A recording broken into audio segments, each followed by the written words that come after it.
बच्चों, कैसे हो आप लोग? आई होप सभी बहुत अच्छे होंगे, अच्छे से पढ़ रहे होंगे। और बहुत बहुत स्वागत है आपका अपनी पैराडाइज फैमिली में। और आज हम सेल को ही कंटिन्यू करेंगे, अपने प्रीवियस लेक्चर को आगे बढ़ाते हैं। और अभी तक हमने देखा कि सेल क्या होती है, सेल की डिस्कवरी कैसे हुई, लिविंग सेल की डिस्कवरी किसने की, डेड सेल किसने डिस्कवर की, है ना। तो ये सभी अभी हम पढ़ के आए हैं कि साइज के बेस पर सेल कैसी होती है, नंबर के बेस पर ऑर्गेनिज्म कैसे होते हैं। तो अब हम अपने लेक्चर को आगे बढ़ाते हैं और देखते हैं कि सेल जो है उसके लिए कौन कौन से कंपोनेंट होते हैं, है ना। तो what are the component of the cell. तो सेल के कौन कौन से ऐसे कंपोनेंट हैं, कुछ याद आ रहा है? मैम ऐसे कैसे याद आ जाएगा, बताइए तो सही एक बार। बिल्कुल, तो सेल के जो कंपोनेंट हैं वो है cell membrane, nucleus and cytoplasm. ये जो है ये सेल के ऐसे कंपोनेंट हैं जो बहुत ही इंपॉर्टेंट हैं। और वो कौन कौन से हैं? Cell membrane, nucleus and cytoplasm. अच्छा, सेल मेम्ब्रेन को प्लाज्मा मेम्ब्रेन भी कहते हैं बेटा। सेल मेम्ब्रेन को क्या कहते हैं? प्लाज्मा मेम्ब्रेन, ठीक है। हाँ जी। Next is the nucleus and cytoplasm. ये क्या है मैम, कैसे? तो देखो ये क्या है, सपोज बेटा ये है हमारी एक सेल। तो ये सेल है और सेल की ये जो कवरिंग आपको दिख रही है ना, this covering of this cell. नहीं मैम, वाइट में वाइट ही हो रहा है, समझ नहीं आ रहा, कोई बात नहीं। ये जो कवरिंग आपको दिख रही है, ये जो कवरिंग है, ये जो है ये है सेल की मेम्ब्रेन या फिर प्लाज्मा मेम्ब्रेन। यानी कि हम सेल को, मेम्ब्रेन को क्या कहते हैं? Cell membrane and plasma membrane, ठीक है। यहाँ तक तो कोई प्रॉब्लम नहीं होनी चाहिए। उसके बाद में क्या होता है बेटा, सेल के अंदर जो है एक फ्लूइड फिल होता है। सेल के अंदर क्या फिल होता है? एक फ्लूइड। और उस फ्लूइड को हम क्या कहते हैं? साइटोप्लाज्म। क्या कहते हैं? साइटोप्लाज्म कहते हैं। और क्या होता है सेल में? और क्या होता है? न्यूक्लियस होगा सेल में। क्या होगा? न्यूक्लियस। और क्या होगा मैम? बिल्कुल, और भी बहुत सी चीज़ें होंगी सेल में, जैसे कुछ होंगे सेल ऑर्गेनेल्स हमारे, ठीक है। और क्या होंगे? सेल ऑर्गेनेल्स होंगे, ठीक। ओके, तो ये जो है ना, ये सभी क्या है? ये सेल ऑर्गेनेल्स है। ये सब कहाँ प्रेजेंट है? सेल में प्रेजेंट है। ये सभी कहाँ प्रेजेंट है? सेल में प्रेजेंट है। अब हम देखते हैं कि क्या क्या कैसे कैसे पढ़ना है। तो सबसे पहले जो हम शुरुआत कर रहे हैं वो हम पढ़ने जा रहे हैं बेटा सेल मेम्ब्रेन या फिर प्लाज्मा मेम्ब्रेन, ठीक है। तो जो सेल की जो बाहर जो एक लेयर बनी हुई थी वो क्या थी? सेल मेम्ब्रेन या फिर प्लाज्मा मेम्ब्रेन। कैसी होती है प्लाज्मा मेम्ब्रेन? तो प्लाज्मा मेम्ब्रेन के अगर मैं नेचर की बात करूं तो ये होती है सिलेक्टिवली परमिएबल, ठीक है। सिलेक्टिवली परमिएबल होती है। और कैसी होती है? लिविंग होती है बेटा। जो प्लाज्मा मेम्ब्रेन है वो लिविंग है, सिलेक्टिवली परमिएबल है, यानी कि सिलेक्टेड चीज़ों को ही एंट्री देगी, है ना। सेल के अंदर जो मूवमेंट होनी है वो सिलेक्टेड होगी, है ना। जैसे आप लोग है ना क्या कहते हैं, आज मम्मी ये चीज़ नहीं खाएंगे, अच्छी नहीं लग रही है, यहाँ नहीं जाएंगे, ये नहीं पहनेंगे, सिलेक्टेड चीज़ें ही चाहिए। ऐसे ही प्लाज्मा मेम्ब्रेन का जो नेचर है वो सिलेक्टिवली परमिएबल है, लिविंग है। एनिमल सेल हो या प्लांट सेल हो, दोनों ही सेल में प्रेजेंट होती है कौन? प्लाज्मा मेम्ब्रेन, ठीक है ना। हाँ जी। एक मॉडल हुआ करता है बेटा फ्लूइड मोज़ेक मॉडल, जो किसका है? प्लाज्मा मेम्ब्रेन का। किसने प्रपोज किया था? सिंगर एंड निकोलसन ने। Singer and Nicolson proposed a model of plasma membrane, और उस मॉडल को क्या कहते हैं? फ्लूइड मोज़ेक मॉडल कहते हैं, ठीक है। अगर मैं बात करूं कि प्लाज्मा मेम्ब्रेन बनी कैसे है, तो ये बनी होती है बेटा लिपिड, ये बनी होती है लिपिड एंड प्रोटीन की। किसकी बनी होती है? लिपिड एंड प्रोटीन की बनी होती है कौन? प्लाज्मा मेम्ब्रेन, ठीक है। हाँ जी। तो ये देखो, ठीक। जैसे और क्या होता है बेटा, इसमें हमें मैम एक ऐसा सर्कल जैसा दिख रहा है, देखो आप। हाँ, और कुछ हमें ऐसी टेल भी दिख रही है, कुछ ऐसी टेल भी दिख रही है। तो एक होता है बेटा इसमें हेड, और ये और हमें दो ऐसे जो दिख रहे हैं वो क्या है? टेल है। क्या है? टेल है, ठीक। और ये किससे बनी है? लिपिड एंड प्रोटीन से बनी है कौन? Plasma membrane. चलिए ठीक है, लिपिड एंड प्रोटीन से बनी है मैम, आपने बताया अभी। और सिलेक्टिवली परमिएबल होती है, एनिमल सेल हो या प्लांट सेल हो सभी में प्रेजेंट होती है, और फ्लेक्सिबल नेचर की होती है। देखो वही लिखा है, it is the boundary of each cell, जो सेपरेट कर रही है किसको? साइटोप्लाज्म फ्रॉम दी सराउंडिंग, ठीक है। ये रहा सेल की मेम्ब्रेन, यहाँ है साइटोप्लाज्म, और इसको हमने क्या कहा है? सेल मेम्ब्रेन या फिर plasma membrane. Present in both, चाहे वो एनिमल सेल हो या फिर वो प्लांट सेल हो, ठीक है। किससे बनी होती है बेटा? Protein and lipid, made up of protein and lipid. कैसी होती है? सिलेक्टिवली परमिएबल नेचर की होती है, अलाउ करती है some minerals in and out of the cell.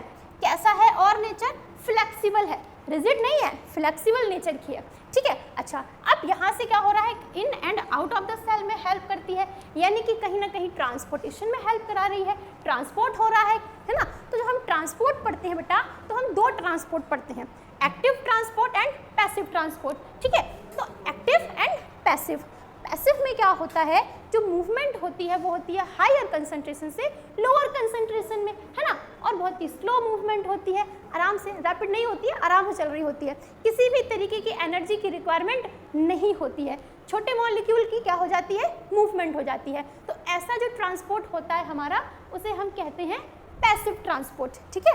उस ट्रांसपोर्ट को क्या कहते हैं, पैसिव ट्रांसपोर्ट कहते हैं। और एक्टिव क्या होता है मैम, एक्टिव ट्रांसपोर्ट थोड़ा फास्ट होता है। अगर हम कंसंट्रेशन रीजन की बात करें कि कहाँ से कैसे मूवमेंट हो रही है, तो लोअर कंसंट्रेशन से हायर कंसंट्रेशन में मूवमेंट होती है, और यहाँ पर एनर्जी की रिक्वायरमेंट होती है in the form of ATP, यानी कि एडिनोसिन ट्राइफॉस्फेट, और ये क्या है, energy currency of the cell, ठीक है ना। एनर्जी है, रिक्वायरमेंट किसके फॉर्म में पड़ रही है, एटीपी के फॉर्म में पड़ रही है। तो क्या हुआ बेटा, मान लो ये एक सेल है, ठीक, यहाँ पर किसी चीज़ का कंसंट्रेशन कैसा है, ज़्यादा है, और यहाँ पर क्या है, कम है, तो मूवमेंट कहाँ से कहाँ होगी, हायर कंसंट्रेशन से लोअर कंसंट्रेशन में, और इस तरीके के ट्रांसपोर्ट को हम बोलेंगे पैसिव ट्रांसपोर्ट। कैसा ट्रांसपोर्ट, पैसिव। और मान लो ये एक सेल है, और क्या है, यहाँ पर कंसंट्रेशन कम है, ठीक, और यहाँ पर कंसंट्रेशन ज़्यादा है, तो अब जो मूवमेंट होगी वो कहाँ होगी, अपने रीजन ऑफ लो कंसंट्रेशन से हाई कंसंट्रेशन में। तो ऐसे ट्रांसपोर्ट को हम क्या बोलेंगे, एक्टिव ट्रांसपोर्ट। क्या बोलेंगे, एक्टिव ट्रांसपोर्ट कहेंगे इसे। और यहाँ पर एनर्जी की रिक्वायरमेंट पड़ती है in the form of ATP, ठीक है, ओके। और चलो देखते हैं कैसा क्या है। तो क्या है, पैसिव एंड एक्टिव ट्रांसपोर्ट। चलिए, पैसिव में क्या कह रहे हैं कि मूवमेंट कैसी हो रही है, हाई टू लो, ज़्यादा से कम की तरफ, ठीक है, ओके। किसी भी तरीके की एनर्जी की रिक्वायरमेंट है क्या, नहीं, no energy required, slow movement होती है, कुछ स्मॉल मॉलिक्यूल और वाटर मॉलिक्यूल ही ट्रांसपोर्ट होते हैं, कैसे, पैसिवली, ठीक। एग्जांपल में आप क्या लिख सकते हैं, डिफ्यूजन एंड ऑस्मोसिस, ठीक है मैम। ये तो हो गया पैसिव। एक्टिव में क्या है फिर, चलिए देखते हैं कि एक्टिव में क्या है। मूवमेंट कैसी हुई, लो टू हाई, लो से हाई में, ठीक, ओके। एनर्जी की रिक्वायरमेंट होती है क्या, बिल्कुल, किसके फॉर्म में, एटीपी के फॉर्म में होती है। मूवमेंट रैपिड होती है, ठीक है। Movement of large molecule occur by active transport, जो लार्ज मॉलिक्यूल की मूवमेंट है वो कैसी होगी, एक्टिव ट्रांसपोर्ट के थ्रू होगी। तो ये था ट्रांसपोर्ट के बारे में, हमने पढ़ लिया कि कौन अपने हायर से लोअर में मूवमेंट करेगा एंड कौन अपने लोअर से हायर में, और कौन हायर से लोअर में। नेक्स्ट टॉपिक है वो है डिफ्यूजन। वो क्या है, डिफ्यूजन। जरा यहाँ ध्यान से देखो, यहाँ पे क्या हो रहा है, यहाँ पर ये कंसंट्रेशन ज़्यादा है और यहाँ पर कंसंट्रेशन कम है, तो मूवमेंट कहाँ से कहाँ हुआ, higher concentration to lower concentration, और ऐसे मूवमेंट को क्या कहते हैं, डिफ्यूजन। ऐसे मूवमेंट को क्या कहते हैं, डिफ्यूजन कहते हैं। जब किसी चीज़ का मूवमेंट अपने हायर कंसंट्रेशन से लोअर कंसंट्रेशन में हो जाए तो उसे क्या कहेंगे, डिफ्यूजन कहेंगे। जैसे मान लो कि ये क्या है, एक सेल है, और यहाँ पर बेटा कार्बन डाइऑक्साइड की कंसंट्रेशन ज़्यादा है, क्या है, ज़्यादा है, और इसके कंपैरिजन में यहाँ पर जो कार्बन डाइऑक्साइड की कंसंट्रेशन है वो कम है, तो क्या होगा, डिफ्यूजन। क्या होगा, diffusion from higher concentration to lower concentration, ठीक है, ये क्या है, डिफ्यूजन है, ठीक। चलो देखते हैं क्या है diffusion. It is defined as the process of movement of substance from region of higher concentration to region of lower concentration, ठीक है, ये क्या है, डिफ्यूजन है, ठीक। यहाँ तक तो कोई प्रॉब्लम नहीं है, ओके है तो बता देना। Next is the osmosis. अब ऑस्मोसिस में क्या हो रहा है, यहाँ भी सेम चीज़ हो रही है, क्या, हायर कंसंट्रेशन से मूवमेंट कहाँ हो रही है, लोअर कंसंट्रेशन में, लेकिन यहाँ पर बीच में क्या लगा दिया है, इसके थ्रू होके जाओगे, मतलब यहाँ पर लगी है एक सेमी परमिएबल मेम्ब्रेन, ठीक है, हाँ, सेमी परमिएबल मेम्ब्रेन। जब मूवमेंट अपने हायर कंसंट्रेशन के रीजन से लोअर कंसंट्रेशन में जाती है, लेकिन बीच में सेमी परमिएबल मेम्ब्रेन हो, कहने का मतलब क्या हुआ, movement from region of higher concentration to low concentration through a semi permeable membrane, उसे हम क्या कहते हैं, ऑस्मोसिस। उसे क्या कहते हैं, अब यहाँ पर मूवमेंट किसका होता है, वाटर का या फिर सॉल्वेंट का, ठीक है, ओके। देखो क्या है, it defined as the process movement of solvent और वाटर मॉलिक्यूल, सॉल्वेंट और water molecule from a region of their high concentration से कहाँ जा रही है, लो कंसंट्रेशन में, किसके अक्रॉस, एक सेमी परमिएबल मेम्ब्रेन के अक्रॉस, और उसी को क्या कहते हैं, ऑस्मोसिस, उसको क्या कहते हैं, ऑस्मोसिस। तो हमने डिफ्यूजन पढ़ लिया, क्या डिफ्यूजन में किसी भी तरीके की सेमी परमिएबल मेम्ब्रेन दिखी थी क्या, नहीं, यानी कि ये कहाँ है, ऑस्मोसिस में ऐसा हो रहा होगा। ओके, चलो अब क्या होगा बेटा कि हम कुछ सॉल्यूशंस को पढ़ने जा रहे हैं, हम कुछ सॉल्यूशन को पढ़ेंगे, किसके रेफरेंस में पढ़ेंगे, सेल पढ़ रहे हैं तो सेल के रेफरेंस में ही पढ़ेंगे ना, हाँ, विद रेफरेंस टू सेल, ठीक है। तो ऐसा नहीं है कि मैम ये क्या पढ़ा रही हैं, कुछ नहीं, सेल के रेफरेंस में हम कुछ सॉल्यूशन पढ़ेंगे, ठीक है, और रेफरेंस यहाँ पर किसका है, सेल का है, ठीक। चलो कैसे होंगे और वो कौन कौन से होंगे, तो इसके बेस पर बेटा जो हम सॉल्यूशन पढ़ते हैं वो है हमारे पास हाइपरटोनिक, हाइपोटोनिक एंड आइसोटोनिक, ठीक है, हाइपरटोनिक, आइसोटोनिक एंड हाइपोटोनिक। मान लो बेटा अभी हमने पीछे क्या पढ़ा, ऑस्मोसिस, और ऑस्मोसिस जो होती है वो दो तरीके से होती है, यानी कि एंडोऑस्मोसिस एंड एक्सोऑस्मोसिस, ठीक है। जब अंदर की तरफ मूवमेंट हो जाए तो एंडोऑस्मोसिस, और जब बाहर की तरफ हो जाए तो एक्सोऑस्मोसिस, ठीक है। तो ये है हमारी ऑस्मोसिस, क्या, एंडो एंड एक्सो। मान लो बेटा आपके पास में एक ऐसी सेल है जिसका कंसंट्रेशन ज़्यादा है, किसके रेफरेंस में, बाहर जो सॉल्यूशन है उसके रेफरेंस में, ठीक है, बाहर जो सॉल्यूशन है उसके रेफरेंस में। सपोज यहाँ पर एक सेल रखी हुई है और यहाँ पर जो कंसंट्रेशन है वो ज़्यादा है, किसके कंपैरिजन में, बाहर के कंपैरिजन में, तो क्या होगा, हायर से लो कंसंट्रेशन में मूवमेंट हो जाएगी, तो ये लो हो गई। अब यहाँ पर हम जो बात कर रहे हैं वो वाटर की कर रहे हैं, मान लो सेल में वाटर ज़्यादा है और जो जहाँ पर सेल रखी है वहाँ पर कम है, तो क्या होगा, अपने हाई कंसंट्रेशन से लो कंसंट्रेशन में मूव कर गई, वाटर का मूवमेंट हुआ, ऑस्मोसिस हुई, बाहर की तरफ हुई तो कैसी हुई, एक्सो ऑस्मोसिस। और इस केस में क्या होगी, भाई आपके पास बलून था उसमें से हवा निकाल दी तो बलून श्रिंक हो जाएगा ना, सिकुड़ जाएगा, ऐसे ही ये सेल जो है वो क्या कर जाएगी, श्रिंक कर जाएगी, ठीक है, श्रिंक कर जाएगी।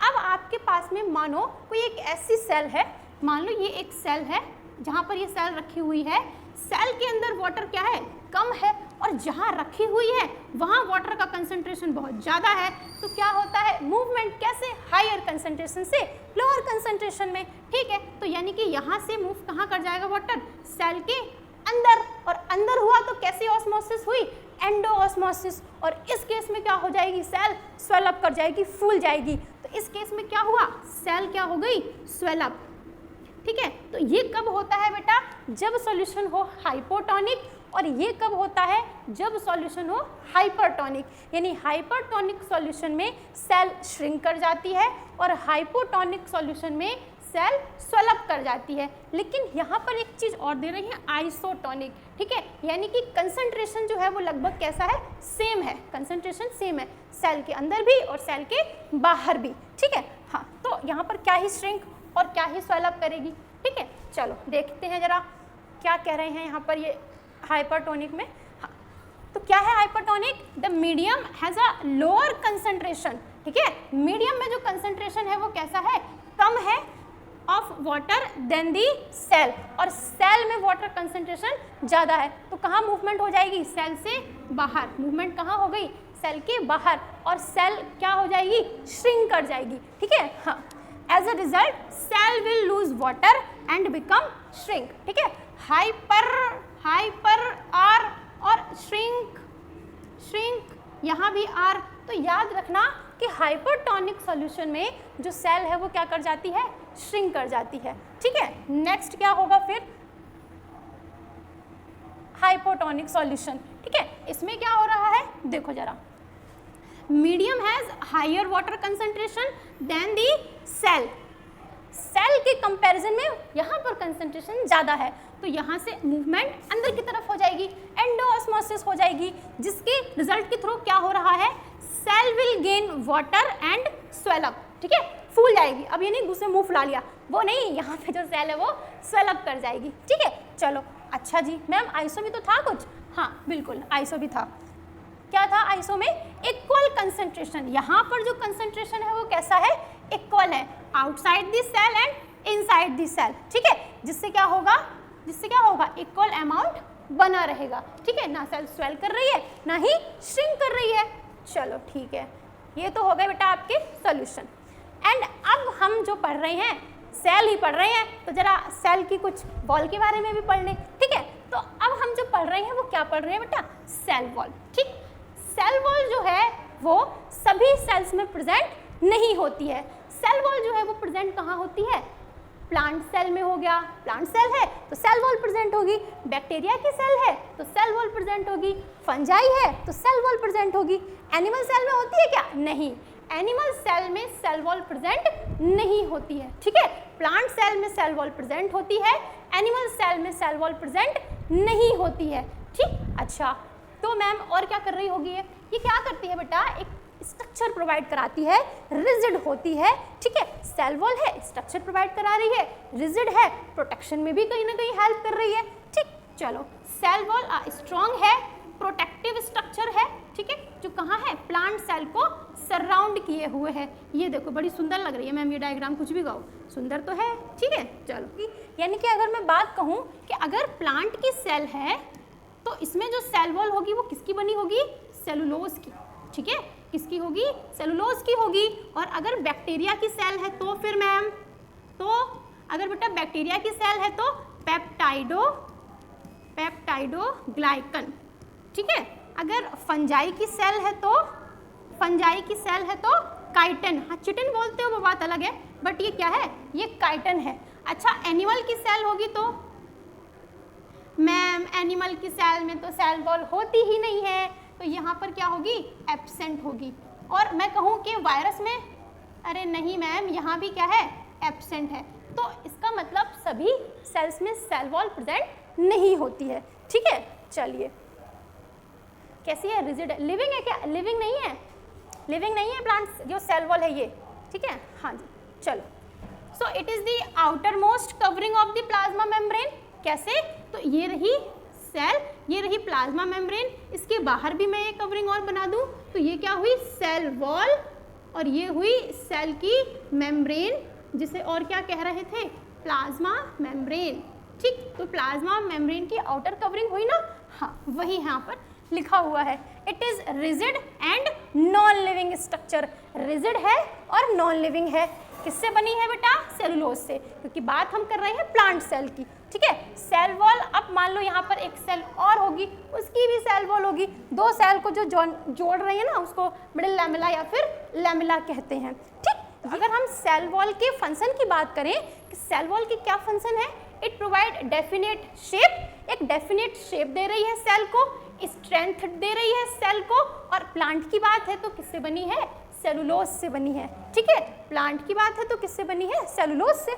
ये देखो, ये देखो, एक स्ट्रक्चर ऐसा है जो क्या है, रिजिड है, नॉन लिविंग है, प्रोटेक्टिव है, और क्या है भाई, प्रोटेक्शन का काम कर रही है, एक स्ट्रक्चर प्रोवाइड करा रही है। लिविंग है, नहीं मैम नॉन लिविंग है, हाँ नॉन लिविंग है, रिजिड है। तो this is all about cell and cell wall, यहाँ तक का, ठीक है। अब हम जो भी देखेंगे वो देखेंगे अपने नेक्स्ट लेक्चर में।